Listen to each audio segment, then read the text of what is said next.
මම සුදත් ප්‍රනාන්දු මම අවුරුදු 23ක් තිස්සේ පැරිසියේ පදිංචි ශ්‍රී ලාංකික සිංහලෙක්. මම දහම් පාසල් ගුරුවරයෙක් ඒ වගේම මාධ්‍යවේදී.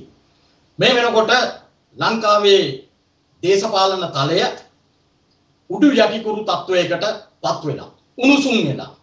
අපි දැක්කා 2005 දී මහින්ද රාජපක්ෂ මහත්තයව බලයට පත් කරලා මිනිස්සු බලාපොරොත්තු වුණා බොහොමයක් දේවල්. ඒ කොහොම වුණත් 2009 මැයි මාසේ 19 වෙනිදා වෙල්ලමුල්ලි වයිකල් කලපුවෙන් ප්‍රභාකරන්ගේ අවසන් ගමනක් සමග LTT ත්‍රස්තවාදය ලංකාවෙන් අතුගා දැම්මයි කියලා මහින්ද රාජපක්ෂ මහත්මයා මුළු ලෝකෙටම හඬගාලා කිව්වා. මට මතකයි ඒ කාලේ අපි පැරිසියේ පදිංචි ශ්‍රී ලාංකික සිංහලයෝ හැටියට රටට අත්තුණු රටට විරුද්ධව පැන නගුණු සෑම ප්‍රශ්නයකදීම සෑම බෙදුම්වාදී අර්බුදයකම සිංහල ජාතිය වෙනුවෙන් විදේශගත ශ්‍රී ලාංකිකයෝ හැටියට අපි ස්විට්සර්ලන්තයට ගිහිල්ලා ජිනීවා මානව හිමිකම් කවුන්සිල් ඉදිරිපිට උද්ඝෝෂණය කරා. මේ පාරවල් දිගේ වීදි දිගේ අපි බැස්සා. මොකද සිංහල රටේ සිංහල අයිතිය වෙනුවෙන් ලාංකික දේශය වෙනුවෙන් අපි හඬ නැගුවා. ඒ හැම එකක්ම කරේ රට ජාතිය අපිට වටිනවා. අපි ඉපදිච්ච දේශය. අපි විදේශ රටවල ජීවත් වුණත් අපිට අවශ්‍යයි අපේ දේශය. කොහොම නමුත් 2005 ඉඳලා 2015 දක්වාම අවුරුදු 10ක් මහින්ද රාජපක්ෂ පාලනය ගෙනිච්චා. මේ පාලනයේදී ශ්‍රී ලාංකික හැටියට ශ්‍රී ලාංකික සිංහල හැටියට ශ්‍රී ලාංකික ද්‍රවිඩ සාමාන්‍ය පුරවැසියෝ හැටියට මහින්ද රාජපක්ෂ මහත්මයාගෙන් බලාපොරොත්තු වුණේ පැහැදිලි වශයෙන්ම ජාතිවාදය ආගම්වාදය සහ ඒ මත ගොනු වෙච්ච දේවල් ඉවතට විසි කරලා සංහිඳියාවක් මත රට පාලනය කරයි කියලා. නමුත් මහින්ද රාජපක්ෂ විසින් හැම මැතිවරණයකදීම ජාතිවාදය සහ ආගම්වාදය කියන එක එයාගේ ප්‍රධාන ආයුධ හැටියට පාවිච්චි කරා. ඒ විතරක් නෙමෙයි. ඒවා කියලා මිනිස්සු රවටලා හැම මැතිවරණයක්ම ජයග්‍රහණය කරා. නමුත් විදේශගත ශ්‍රී ලාංකිකයෝ හැටියට අපි හැමදාම කල්පනා කරා රටක් මේ විදියට ගෙනියන්න බෑ. රටකට හැමදාම මරුණු LTT බිල්ල පෙන්නලා එහෙම නැත්නම් බෙදුම්වාදයක් පෙන්නලා රටක් පාලනය කරන්න බෑ. රටකට අවශ්‍යයි නිදහස, ප්‍රජාතන්ත්‍රවාදය සහ සාමූහිකත්වය. අපි ජීවත් වන ප්‍රංශය වගේ රටවල් දියුණු වෙලා තියෙන්නේ ඒ ක්‍රමය මත. රටකට අවශ්‍යයි සාමය. කොහොම නමුත් මේ විදියට මේ ගෙනිච්ච මේ රට මහින්ද රාජපක්ෂ සහ ඔහුගේ කණ්ඩායම විසින් හැමදාම මිනිස්සු ඉස්සරහට ගෙනාවේ සමාජය ඉස්සරහට ගෙනාවේ ආගම්වාදය එහෙම නැත්නම් ජාතිවාදය. මේ හැම එකටම කිරීම තුලින් ඒ අය බලාපොරොත්තු වෙන්නේ තමුන්ගේ බලය විතරක් නෙමෙයි තමුන් පිටිපස්සේ හිටපු කණ්ඩායමේ ජයග්‍රහණය. අපි විශේෂයෙන් මතක තියාගන්න ඕනේ. විදේශගත ශ්‍රී ලාංකිකයෝ හැටියට අපි කල්පනා කරා මේ ප්‍රශ්නයේදී රටක් සංවර්ධනය වෙන්න නම් ඒ රට තුල දේශපාලන ස්ථාවර භාවය විතරක් නෙමෙයි බොරු නොකියන නායකයෝ ස්ථාපිත වෙන්න ඕනේ කියලා. අන්නේ මතය පදනම් කරගෙන තමයි පොදු පෙරමුණේ අපේක්ෂකයා වුණු මෛත්‍රීපාල සිරිසේන මහත්මයා කර්ණයට ආපු වෙලාවේදී අපි කිසිම දේශපාලන පක්ෂයකට නොබැඳුණු ශ්‍රී ලාංකික සිංහල හැටියට එතුමාගේ ජයග්‍රහණය වෙනුවෙන් අත්වල් බැඳගෙන ඒ සඳහා සමාජ ජාල පුවත්පත් ඊළඟට සමාජ SMS පණිවිඩ මගින් ශ්‍රී ලාංකික අපේ සහෝදර සහෝදරියන් දෙමව්පියන් දැනුවත් කරලා ඒ මහා කර්තව්‍යයේදී අපි මෛත්‍රීපාල සිරිසේන මහත්මයාව එතුමාගේ යහපාලන වැඩපිළිවෙල වැඩි ඡන්ද 4,50,000කින් 1,62,කින් ජයග්‍රහණය කරලා මහින්ද රාජපක්ෂව ගෙදර ඇරියා. ඔයාගේ සේවය අපිට ආපහු අවශ්‍ය නැහැ කියලා. නමුත් දැන් මොකද්ද වෙලා තියෙන්නේ? අද තීරණාත්මක මැතිවරණයක්. ආපහු මහින්ද ඇතුළු ඔහුගේ දූෂිත කණ්ඩායම බලයට එන්නට සහ බලයට එහෙමට කරකන්න.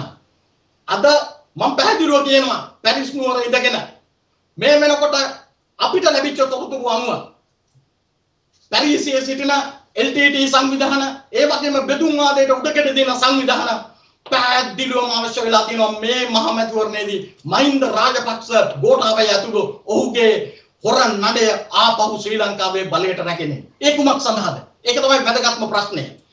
LTT එකට අවශ්‍ය වෙලා තියෙනවා පැහැදිලිවම මහින්ද රාජපක්ෂ බලයට ආවොත් අගෝස්තු මාස 17 වෙනිදා මහ මැතිවරණයේදී අනිවාර්යයෙන්ම ජාත්‍යන්තරයෙන් එල්ල වෙන බලපෑම් මත LTT එකට පුළුවන් ජාත්‍යන්තරයට යම් කිසි හඬක් නගන්න රට තුල යම් ප්‍රශ්න ඇති උනායි කියලා ඒ වගේම දෙමළ දේශපාලන තලයේ කරලියට එන්න පුළුවන් LTT මතවාද ඒ වගේම ඒ සඳහා පෝෂණය කළ හැකි හොඳ පසක් ලංකාවේ නිර්මාණය කරන්න උන්ට හැකියාව තියෙනවා මහින්ද බලයට ආවොත්. මොකද මහින්ද සත්‍ය වෙනුවට අසත්‍ය පසුපස යන නායකයෙක්. අසත්‍යයට හිස නමන කෙනෙක්. යුක්තිය වෙනුවට අයිතිය ඉස්සරහට අරගෙන යන නායකයෙක්. මෙන්න මේ තත්ත්වය අපි පැහැදිලිවම අද තේරුම් ගන්න ඕනේ. අද වෙනකොට ලංකාවේ ඇතිවන සිද්ධි මේ දේශපාලන ක්‍රියාදාමය තුල අනිවාර්යයෙන්ම මහින්ද පිටිපස LTT සහ ඔහුගේ බෙදුම් ආදී සංවිධානය ඉන්නවා. ඒක අපි කල්පනා කරන්න ඕනේ. මේක අසත්‍යයක් නෙමෙයි. මේක තමයි සම්පූර්ණ සත්‍යය. යහපාලන නායකයෝ පිටිපස LTT තුවක්කු කරවෝ, LTT බෝම්බ කරවෝ, LTT මතවාද කියන අය නැහැ. අනිවාර්යයෙන්ම LTT මතවාදය සහ ආයුධ සන්නද්ධ කණ්ඩායම් ඉන්නේ මහින්ද පිටුපසයි. අද උන්ට අවශ්‍ය වෙලා තියෙනවා මහින්දව බලයට ගේන්න. මොකද තමුන්ගේ දේශපාලන උත්පත්තිය මේ ගර්භාෂය තුලදී ඇති කරගන්න. ඒ නිසා අපි රැවටෙන්න හොඳ නැහැ. අම්මේ තාත්තේ අපි විදේශගතව හිටියා. අපි මේ ප්‍රශ්නය ඔය දැනුවත් කරන්නේ අපි රටේ ජාතිය වෙනුවෙන් සිංහල සමාජය වෙනුවෙන් සාමාන්‍ය ද්‍රවිඩ සමාජයේ අයිතිය වෙනුවෙන් අපි පෙනී හිටපු කට්ටිය. ඒ නිසා අපි මේ යථාර්ථය ඔයාලට පැහැදිලි කරන්න ඕනේ. ඔයාලට ඉතාමත් වැදගත් වෙනවා. මොකද අපි එක්සත් ජාතික පක්ෂ සමාජිකයෝ නෙමෙයි. එහෙම නැත්නම් ශ්‍රී ලංකා නිදහස් පක්ෂ සමාජිකයෝ නෙමෙයි. වෙනත් දේශපාලන පක්ෂවල සමාජිකයෝ නෙමෙයි. නමුත් අපිට අවශ්‍යයි මේ මෛත්‍රීපාල සිරිසේන මහත්මයා ඇති කරපු යහපාලනයේ පෙන්නපු රටට දින 100 ඇතුළත පෙන්නපු මානව අයිතිවාසිකම ඉහළට ගෙන ආපු ඔහුගේ මේ යහපාලන වැඩපිළිවෙල ආපහු ඉස්සරහට ගෙනියන්න. ඒක මොනම ක්‍රමයකින්වත් ආපස්සට හරවල ආපහු දූෂිතයන්ට තැන දෙන්න බෑ. ඒක නිසා මේ ඇති වෙලා තියෙන කුමන්ත්‍රණය මේ ප්‍රෝඩාව තමුන්නාසල තේරුම් ගන්න. අනිවාර්යයෙන්ම අපි පැහැදිලිවම යුරෝපයේ සිංහල හැටියට කියනවා මහින්ද සහ ගෝඨාභය පිටුපස LTT බෙදුම්වාදී ආයුධ සන්නද්ධ ත්‍රස්ත කණ්ඩායමේ යම් සෙමනලි හොල්මන් කරනවා. ඒක අසත්‍යයක් නෙමෙයි. අපි මේක කියන්නේ යුරෝපයේ ඉඳගෙන මේක ලංකාවේ ඉඳගෙන කියන කීමක් නෙමෙයි. ඒක නිසා මේ මැතිවරණ ඉතාමත් තීරණාත්මකයි. ආපහු ඔය අය කල්පනා කරනවාද මේ දූෂිතයින්ට නැවත බලය දෙන්න? ඒ දුන්නොත් ඔබේ විතරක් නෙමෙයි ඔබේ දරුවාගේ ඒ වගේම විදේශගතව ජීවත් වන සෑම කෙනෙක්ගේම අනාගතය ඉතාමත් අමුතු තත්ත්වයකට බොප්පත් කරනවා. මහින්දගේ පාලන කාලය තුල විදේශගත තානාපති කාර්යාලවල හිටියේ ඔහුගේ හෙන්චාලියෝ. ඊළඟට ඒවට දාපු පත්වීම් තනිකර දේශපාලනීකරණය වුණා. ඒවෙන් සිංහලීන්ටවත් සාමාන්‍ය ද්‍රවිඩ ජාතිකයාටවත් සේවයක් සිද්ධ වුණේ නැහැ. ඒවට සාක්ෂි අපි ගාව ගෝණි පුරවල සාක්ෂි අපේ ගාව තියෙනවා. ඉතින් ඒක නිසා මේ මැතිවරණයේදී මේ LTT භූමිකාව රංග දක්වන්නේ මහින්ද පිටිපස කියන මේ සත්‍යය ඔය අය ප්‍රධාන වශයෙන්ම තේරුම් ගන්න. මේක කියන්නේ යුරෝපයේ ඉන්න ශ්‍රී ලාංකික සිංහලයෝ සිංහලයේ වෙනුවෙන් පෙනී හිටපු සිංහල නායකයෝ. ඉතින් මේ තත්ත්වය තේරුම් අරගෙන ලබන අගෝස්තු මාසේ 17 වෙනිදා ඉතාමත් කෙටි කාලයක් තුල තව සති දෙකකටත් අඩු කාලයක් තුල තියෙන මේ මැතිවරණයේදී තමුන්නාන්සලගේ කතරේ අම්මේ තාත්තේ නංගි මල්ලි ඕගොල්ලෝ මේ කතරේ යහපාලනය වෙනුවෙන් පෙනී හිටින එක්සත් ජාතික පෙරමුණ වෙනුවෙන් පාවිච්චි කරන්න. මොකද එක්සත් ජාතික පෙරමුණ කියන්නේ UNP විතරක් නෙමෙයි. ඒ වටා බැඳුණු සිවිල් සංවිධාන සහ සංවිධාන 60 ගාණක් ඉන්නවා. ඒ මිනිසුන්ට අවශ්‍යයි රටේ නිදහස, රටේ ප්‍රජාතන්ත්‍රවාදය, රටේ මානුෂිකත්වය සුරකින්න සමාජයක් ගොඩනගන්න. ඒ වෙනුවෙන් තමයි අපි පෙනී හිටින්නේ. ඉතින් ඒක නිසා මේ සත්‍යය තේරුම් ගන්න. LTT බෙදුම්වාදය අද සිටින්නේ මහින්ද පිටුපස මිසක් යහපාලන නායකයෝ පිටුපස නෙමෙයි. අන්න ඒ නිසා මේ තත්ත්වය තේරුම් අරගෙන අගෝස්තු මාසේ 17 වෙනිදා ඡන්දපොළට ගිහිල්ලා තමුන්ගේ දුවා දරුවාගේ අනාගතය වෙනුවෙන් යහපාලනය වෙනුවෙන් ඡන්දය ප්‍රකාශ කරන හැටියට ඉල්ලා සිටිමින් ඔය රටට සියලු දෙනාටම සුබ අනාගතයක් උදා වේවායි ප්‍රාර්ථනා කරමින් මම නවතිනවා. ස්තුතියි. Suba Sandawa Bama Puspesida Luis Pranche Paris Ekamutu Kadum Karo sa වසර ගණනාවක් ස්වේච්ඡා සංවිධාන වල නායකත්වය දරු සා බෙදුම්වාදයට විරුද්ධව පෙරමුණුගත් ක්‍රියා කරපු පුද්ගලයෙක් මා ජීවිතේ සතුටු වෙන එක පළමු අවස්ථාවක් වෙනවා ජනවාරි 8 වෙනිදා මංගල රැස්වීම කඳුම් කරුව හැටියට මට සහභාගී වෙන්න ලැබිලා යුරෝපයේ සහ ශ්‍රී ලංකාවෙන් පිට සියලු දෙනාම යාපාලන වෙනුවෙන් කටයුතු කිරීමට මා පූර්වගාමී වීම සම්බන්ධව මෙතෙන්දී අපි බලාගෙන සිටියා ලංකාවේ දේශපාලන වාතාවරණය කුමක් සදාද මේ වෙන්න යන්නේ මේ මොනවද වෙන්නේ කියලා විදේශගත ශ්‍රී ලංකයන් හැටියට අද ජාත්‍යන්තර කුමන්ත්‍රණයක් ක්‍රියාත්මක වෙනවා ඒක ක්‍රියාත්මක වෙන්න රාජපක්ෂ රෙජිමය බැලුවා දැන් දකුණේ වැඩිපුරම ඡන්ද ගැනීමට තියෙන එකම තුරුම්පුව තමයි ජාතිවාදය බිහි කිරීම ජාතිවාදය ජාතිවාද ප්‍රචාර කිරීම සහ ඒ තුලින් ජනතාව බියවැද්දීම අවුරුදු 30ක කුරළු යුද්ධය 2009 නිම කරලා අවුරුදු 6ක් යනතුරු කිසිම දෙයක් නැතුව ලංකාවේ ඉඳලා අද ආයුධ තුම්මංගන්දි වලින් පාරවල් ගානේ මතුවෙන්නේ ජාත්‍යන්තර කුමන්ත්‍රණයක් තියෙනවා ඒ කුමන්ත්‍රණය පිටිපස්සේ රෙජිමය රාජපක්ෂ රෙජිමේ ඉන්නවා ඒ රෙජිමයට අවශ්‍ය මේ ජාතිවාදයේ සහ භීෂණය මිනිස් ශ්‍රී ලංකා වාසී ජනතාවගේ හිත් අතුරට කාවත් ගන්න මේ තමන්ගේ දේශපාලන පටු අරමුණ වෙනුවෙන් අමූලික බොරුවක් සහ ඕනම දෙයක් කරන්න සූදානම් රෙජිමයක්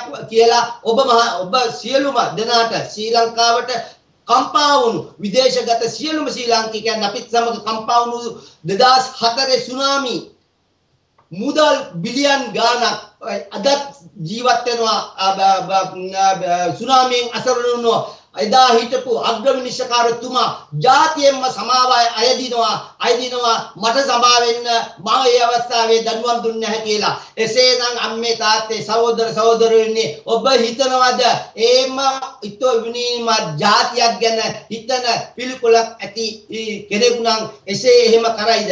එහින්දා මේ ජාතිය අද යාපාලනය වෙනුවෙන් කිසිම කෙනෙක් බෙදුන්වාදය සහ අන්තවාදීන් පිටුපස නෑ යාපාලනයේ සියල්ලම ඉන්නේ ජාත්‍යන්තර කුමන්ත්‍රණයේ ක්‍රියාත්මක කුමන්ත්‍රණයේ ප්‍රතිඵල තමයි මේ දින 14 හෙට දිනේදී අනිද්දාදී දින 14 දී බලන්න හොයන පොද්දට කල්පනාවෙන් සිටින්න මේ සෙවණැලි ගමන් කරයි ඒ සෙවණැලි පෙන්නනවා ඔය බීජ නැති කරන්න ඒකට වැටෙන්න බෑ මේක කුමන්ත්‍රණයක් මේක රිජිමේ විසින් නිර්මාණය කරන රජ කුමන්ත්‍රණයක් මේක පරද්දන්න මේ පරිද්දියුත්තේ පක්ෂයක් නෙමේ පාටක් නෙමේ මේ පරාද කරුත්තේ ජාතිවාදය ආගම්වාදය පෞල්වාදය පරාද කරන්න ඕනේ මේ හැදෙන්න යන්නේ ඒ අපි එකතු වෙලා තියෙන්නේ යුරෝපයේ ශ්‍රී ලාංකයන් ඇටියට එක දජයක් එක රටක් එක ජාතියක් ඇටියට පෙනී සිටින්න කතා කරන්න යාපාලනයක් වෙනුවෙන් කිසිදු දේශපාලන පක්ෂයක දැක්කන් නෙමෙයි ඒ නිසා එක දජයක් එක රටක් එක ජාතියක් ඇතුළත පිණිහි තියෙන්න පුළුවන් යහපාලනයක් තුළින් පමණයි මේ රීජිමේ කරන්නේ ආගම්වාදය ජාතිවාදය බෙදුම්වාදය ඔවුන්ගේ රෙජිමේ කොන්ත්‍රාත් ඔවුන් විසින් කරන මේ කුමන්ත්‍රණ පරාද කරන්න අගෝස්තු 17 වෙනිදාට ඔබ සියලු දෙනාටම සුබ අනාගතය පතමින් මානවතිනවා කුස්වල්දාලිස් ඔබ සියලු දෙනාටම යාපාලනයක් වේවා බොහොම ස්තුතියි. வணக்கம், என் பெயர் சுப்பிரமணியம் சரவணா. நான் இலங்கையில் ஒரு பத்திரிகையாளராக கடமையாற்றினேன். இங்கு வந்து ஒரு 10 வருடங்களுக்கு மேற்பட்ட காலத்திலே நான் இங்கு சில தமிழ் அமைப்புகளிலும் சிங்கள அமைப்புகளிலும் நேரடி தொடர்பாளராக இருந்தேன். ஜனவரி 8ஆம் தேதி முதலாக பொது வேட்பாளர் மைத்ரிபால சிறிசேனவுக்காக தமிழ் மக்களையும் சிங்கள மக்களுடன் இணைந்து தமிழ் மக்களையும் ஒரே மேடையில் கொண்டு வந்ததில் என்னுடைய பங்கும் இருந்தது.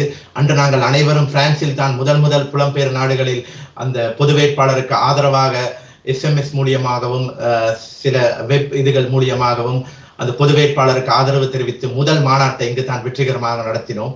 ஆகவே இன்று இலங்கையில் அந்த தேர்தல் தொடர்பாக இலங்கை வாழ் மக்களுக்கு ஒரு முக்கிய செய்தியை தெரிவிக்க வேண்டிய கடமைப்பாடு உள்ளது. இலங்கையர் என்ற முறையில் இலங்கையில் தற்பொழுது ஆகஸ்ட் மாதம் 17ஆம் தேதி நடைபெறவுள்ள பாராளுமன்ற தேர்தலிலே 2 அணிகள் தான் உள்ளது. ஒன்று தமிழ் மக்களுக்காகவும் முஸ்லிம் மக்களுக்காகவும் சிங்கள மக்களுக்காகவும் இன ஐக்கியத்தையும் சுபீட்சமான எதிர்காலத்தையும் அடுத்த சந்ததிக்கு ஒரு வளமான நாடையும் நிரந்தர சமாதானத்தையும் ஏற்படுத்துவதற்காக துணை நிற்கின்ற ஐக்கிய தேசிய முன்னணியும் என்றென்றும் தமிழ் சிங்கள முஸ்லிம் மக்களுக்குள் பிரிவினவாதத்தை ஏற்படுத்தி அரசியல் லாபம் தேடும் அரசியல் லாபம் தேடும் இனவாதத்தை மற்றும் கையில் வைத்துள்ள ஒரே கட்சியான மஹிந்த ராஜபக்ச தலைமையிலான ஒரு அணியும். ஆகவே மக்களாகிய நாங்கள் இந்த நேரத்தில் ஒரு முக்கியமான முடிவை எடுக்க வேண்டும். இங்கு வெளிநாடுகளில் உள்ள புலம்பெயர் அமைப்பான எல்டிடி அமைப்பில் சில அமைப்புகளும் சில இலங்கையில் பிரிவினைவாதத்தை ஏற்படுத்தும் சில அமைப்புகளும் மஹிந்த ராஜபக்சவை அவர்களுடைய இங்கே நடந்த ஒரு மாநாட்டில் மஹிந்த ராஜபக்சவை ஆதரிப்பதாக ஒருமனதாக முடிவெடுத்துள்ளார்கள். அதன் காரணம் என்னவென்றால் இங்கே உள்ள எல்டிடி அமைப்பும் மற்ற பிரிவினைவாத அமைப்பும் மஹிந்த ராஜபக்சவை ஆதரித்ததற்கான காரணம் இலங்கையில் மீண்டும் மஹிந்த ராஜபக்ச ஆட்சி வந்தால்தான் இலங்கையில் ஒரு கொந்தளிப்பான ஒரு சமாதானமற்ற நிலை ஏற்படும். அப்பொழுதுதான் இவர்கள் இலங்கையில் அரசியலிலோ அல்லது தமிழ் மக்கள் உரிமைகளிலேயோ இவர்கள் ஈடுபடலாம். இலங்கையில் ஒரு நிரந்தர சமாதானம் ஏற்படுத்தப்பட்ட ஒரு நல்லாட்சி ஏற்படுத்தினால் இவர்களை இங்குள்ள மக்கள் தூக்கி எறிந்து விடுவார்கள், இவர்களை மறந்து விடுவார்கள். ஆகவே இவர்களுக்கு எந்நேரம் ஒரு கொந்தளிப்பான நிலையை தான் தேவை. மக்கள் மீது எந்த அக்கறை மற்றவர்கள் இங்கே உள்ள புலம்பெயர் அமைப்புகள். ஆகவே மக்களாகிய இலங்கை வாழ் தமிழ் வடக்கு கிழக்கில் உள்ள தமிழ் மக்களும் கொழும்பு வாழ் மக்களும் மலையக மக்களும் தமிழ் முஸ்லிம் மக்களும் இந்த முக்கியமான ஒரு முடிவை எடுக்க வேண்டிய காலகட்டத்தில் இருக்கின்றோம். நாங்கள் இப்பொழுது ஜனவரி 8ஆம் தேதி வென்ற சுதந்திரத்தை முன்னோக்கி போவதா, எங்களோட அடுத்த சந்ததிக்கு ஒரு வளமான நாட்டை ஏற்படுத்தி விடுவதா, அல்லது தொடர்ந்து ஒரு மோசமான ஒரு பேரினவாதத்தையும் பௌத்த பேரினவாதத்தையும் இனவாதத்தையும் ஏற்படுத்தியுள்ள ஒரு அணியை ஆதரிப்பதா என்று. ஆகவே மக்களாகிய தமிழ் சிங்கள முஸ்லிம் சகோதரத்துவமாக வாழ ஒரே நாட்டின் கீழ் ஐக்கிய இலங்கைக்குள் நாங்கள் அனைவரும் சகோதரமாக வாழ்வதற்கு தயவு செய்து மக்களே ஐக்கிய தேசிய முன்னணிக்கு வாக்களித்து இந்த இனவாதத்தையும் வகுப்புவாதத்தையும் வேறறுக்க வேண்டும் என்று தாழ்மையுடன் கேட்டுக்கொள்கின்றேன். நன்றி, வணக்கம்.